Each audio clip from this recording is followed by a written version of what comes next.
I'm pleased with our effort. Wasn't perfect at all, but I thought we responded to their little mini run. That group came in, and I thought played really hard on the defensive end, rebounded the ball well, and we were able to get out and play. It certainly helps that we made 12 threes. I mean, that buffers any game, but really impressed with the rebound margin and our defensive effort for, I don't know, probably 32 out of 40 minutes. I was really impressed with the defensive effort. We started slow and we ended poorly, but overall, it's good to see Carol Miller get comfortable. It's good to see Makai Tynes out there. So I was proud of their efforts, and then some good stats, man. Olivia Mullins still not turning the ball over with 4 assists, and then Chloe Sterling had a good line as well with 6 assists, 9 rebounds. So I'm proud of where we are, but we got a lot of work to do, and we got some bigger and better ones coming up here. Yeah, you just mentioned your point guards and 10 assists, 1 turnover between them, and that's been a trend this year. Was there an emphasis on that with them coming in, or is it just something that they're naturally good at? There was an emphasis on this game, I'll tell you that right now.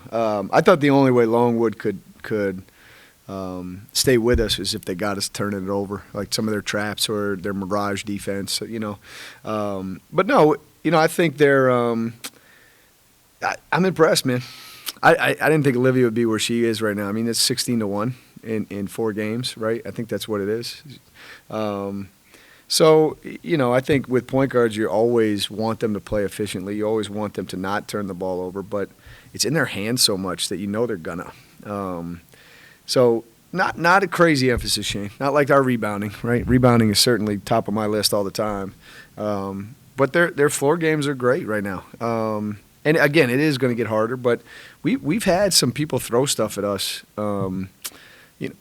Excuse me, our 2 scrimmages this game, some of the stuff Xavier even did, what Toledo did, ice and ball screens, like some of that stuff, I think has really challenged us, and it's been good how they've responded. But I thought Chloe really had some swagger tonight. She was awesome.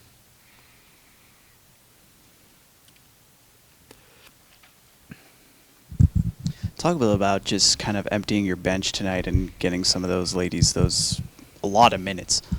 Yeah. Well, it's 2 layers of the bench, so I'm going to answer that in two ways. But our immediate bench was awesome. Chloe, Carol, Anna, Shanti, that group came in, and they went on a big-time run to end the first quarter. And throw Amira Williams in there, too. I mean, you're talking about 5.6 rebounds, 4 assists, 1 turnover in 19 minutes. So, like, that is kind of like our immediate bench. Then you throw Makai Tynes in there for a while, and I thought she played unbelievable. And I'm certainly underplaying her, but man, I'm struggling this year with minutes. I am. It's like she gives us a big boost. It's like it's just not my speed. So that immediate bench was awesome. I thought it was great to get Jada and Atiana in there. They're not as ready as that immediate bench, but that's okay. I'm glad they got in there, and this is one of the games I hoped. But man, it's hard to think about that before the game. I don't want to predetermine or assume we're going to beat. I can't. Tight as a drum before the game. Just knowing we got to take care of this, that, and this. But it was cool. I thought Makai's 3 and her face, and she's probably the most expressive player we have on our team, and just looking at her face when she made the 3, I'll remember that forever. That was a cool moment. So she's gonna. I mean, she'll break her way in and she'll play for us some. Because we're gonna need that depth. And what I'm realizing, what I'm learning, is that it's not gonna be 7.5 or 8 that I usually play. I just don't think that's our team. It's simpler for me, but it's not our team. And so it's a challenge for me, but fine. I can grow. I can grow some too. It's just we've got a lot of people that can play basketball, and I just got to continue to find the right combinations. You mentioned a little earlier that you do have some tougher tests coming up down the road. What are you individually and as a team going to have to do to make sure those defensive lapses don't Yeah, just it's too many of them, right? And you're going to get scored on. I'm not against that, but it can't be miscommunication. It can't be lack of discipline. It can't be. It's got to be earned, right? It's like, yeah, man, you got us with that one. But I thought today we just sloppy, maybe 5-7 possessions where it's like wait, what? You're just letting somebody drive down the middle of the lane type of thing. So we just keep working at it. I mean, defense and rebounding are always my first two things, and so we'll continue to work on it.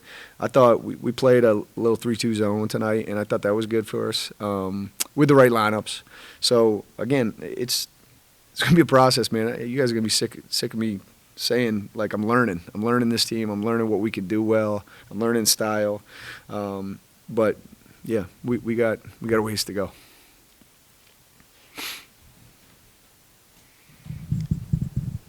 You kind of beat me to the punch on one of the questions there and what you said there, Sean, but I'm kind of curious. Was it something you thought of in August, September, October, or just this week that you might have to be the one to adjust to this team in how you manage your personnel? Really probably mid-September it started. We're like, is this – like this day this person's playing well, this day this person's playing well, and it's like – where is that top 6 or 7 separation? I just couldn't find it. I'm beating the assistants to death. They are probably so sick and tired of me. Who's your top 7? Who's your top 7? Right? And it's like, you can't leave her out. You can't leave her out. So I'm coming around to it, Kurt. I thought games would maybe help me more, and they haven't in a weird way. Which again is not a bad thing. It's a good thing. It's just not what I'm used to. And so I'm going to punish Carol Miller because I want to get it to 7. No, Carol Miller can play basketball for us. So like, it's okay, and I don't mind that. I'm going to be stretched in a couple ways. I think now against the pressing team I won't do it, but like Susha and Anna are going to play together at some point in time, but I can't do it with a press because Susha can't be responsible for the press break part. But I've never done that before. I've never had 2 bigs like that, really. So there's a lot of ways, but man, it's the fun of it, right? Can it be a positive, like tonight, for example? We thought, Missy and I, that defensively in that first 5 minutes, a lot of good open shots, uncontested for the most part. We could see it on your face, obviously. But when you've got the bench depth like that, can you bring in a group and just kind of turn the emphasis on what you want to do without using a timeout so much? Or can that be a positive out of this situation if you can figure out the combinations? Yeah, and yes, the answer is yes. I always loved, and I did it one year. I think it was the COVID year, but I loved the Jim Larinaga stuff, man. The 5 in, 5 out, the green and white teams, and I'm like this. It's like, well, we kind of got 10, but it also doesn't exactly fit the way I want it to fit with that second 5. But it's gonna be a positive, and it's because I think if the mentality can evolve to be, hey, we take care of business. We know the 4 of us are coming out. Like that's what I've done the last 2 games is those 4 sub in, leave Jamia, and let Jamia play with those 4 a little bit longer. If they can understand, like, hey, I got 5 minutes, let's go. I think that can be a really healthy and good way to play. Knowing that, hey, you could be up 20-4, or you could be down 4, and you're still coming out, And I think that's the Larinaga idea that I don't mind, and I'm learning. I think some games, right? And I did this with Toledo. I played the same group the whole 4th quarter. Mistake, right? And like learn it. That's my self-reflection on Toledo. Is like that's what I'm used to, right? Put your starters out there, get it done. Like hey, it's a tie game, whatever. And I just don't think that's our team. Now, it's going to keep me up a lot longer because was that combination right? Was that not? That type of thing. So I do think it's a good thing for our team.